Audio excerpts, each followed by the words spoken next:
श्री वृंदावन धाम में आपका सभी का स्वागत है। मैं राधे किंकरी आपको श्री धाम वृंदावन के दिव्य दर्शन आप अभी तक कर रहे थे और साथ साथ दिव्य वृंदावन की महिमा को भी श्रवण कर रहे थे। आज से हम श्रीमद् भागवत के द्वारा, क्योंकि गोलोक धाम बिहारी किस प्रकार गोकुल में प्रकट हुए, श्री वृंदावन में उन्होंने लीला की, तो आप श्रीमद् भागवत महापुराण के द्वारा इस महिमा को श्रवण करेंगे। श्रीमद् भागवत में 12 स्कंद हैं, 18,000 श्लोक हैं और महात्म से ये भागवत ग्रंथ संपुटित है। प्रथम में श्री नारायण भगवान ने स्वयं अपने मुख से ब्रह्मा जी को इस दिव्य श्रीमद् भागवत महात्म का उपदेश किया है।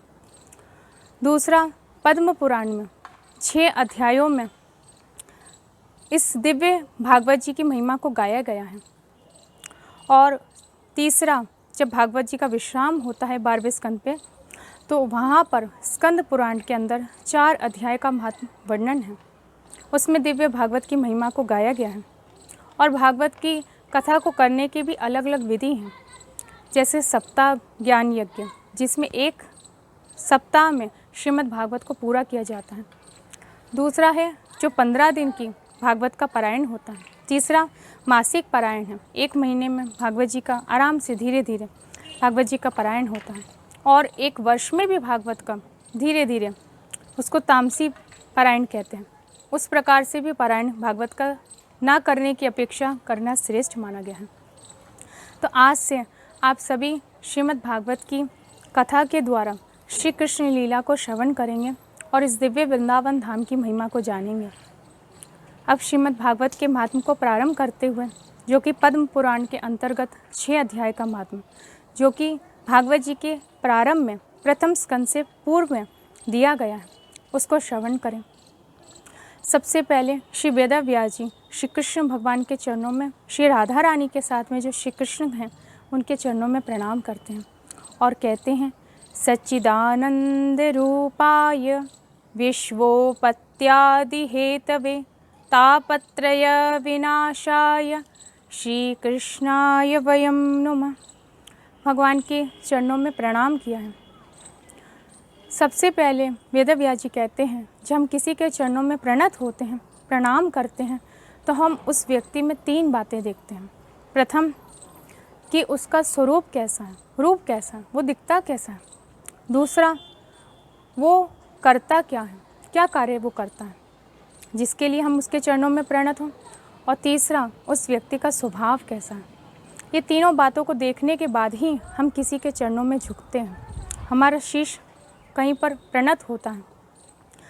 तो भगवान श्री कृष्ण के चरणों में प्रणाम किया है, तो बताया है कि भगवान श्री कृष्ण का स्वरूप कैसे है।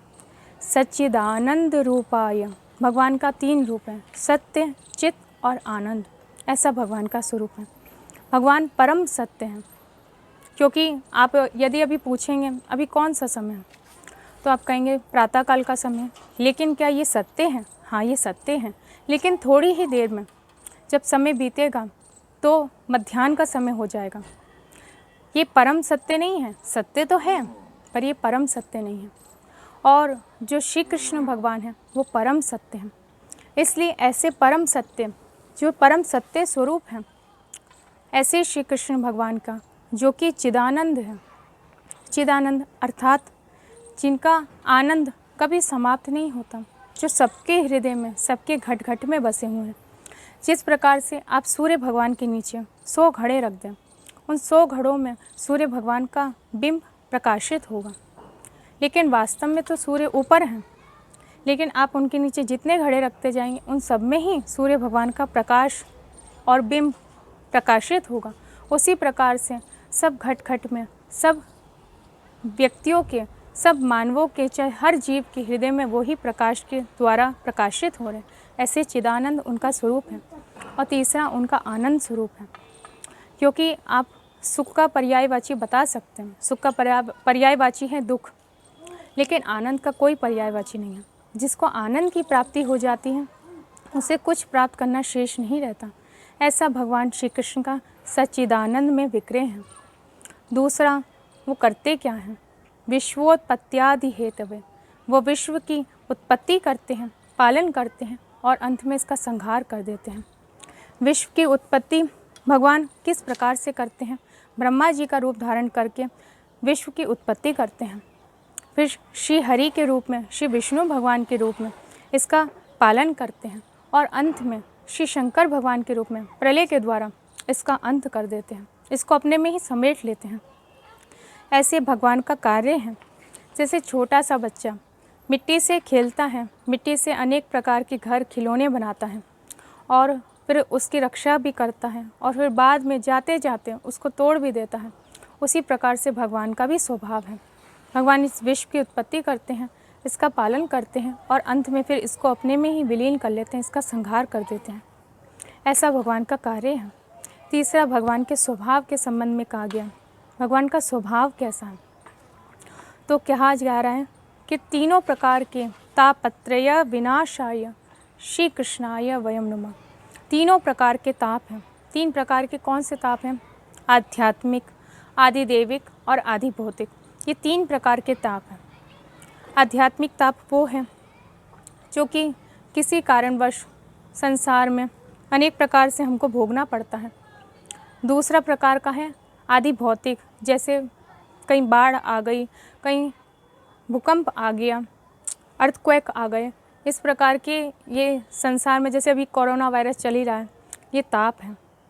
और तीसरा प्रकार का ताप है आध्यात्मिक, आदिदेविक और आदि भौतिक। भौतिक ताप है। यदि आप संसार में एक को मनाएंगे तो दूसरा व्यक्ति रूठ जाएगा। ये ताप लगा ही रहता है। इसको मनाया तो वो रूठ गया, पड़ोसी को मनाया तो अड़ोसी रूठ गया, कोई ना कोई रूठा ही रहेगा। तो ये संसार का ताप है। तो इन तीनों प्रकार के तापों को जो नाश करते हैं, ऐसे श्री कृष्ण भगवान के। और श्री कृष्ण कहा है, श्री कृष्ण क्यों कहा है? क्योंकि जो राधा रानी के साथ, श्री अर्थात श्री राधा या श्री राधा रानी के साथ में जो कृष्ण भगवान खड़े, ऐसे श्री कृष्ण के चरणों में हम बारंबार प्रणाम करते हैं। ऐसे श्री कृष्ण भगवान की महिमा को गाया गया है इस श्लोक के माध्यम से।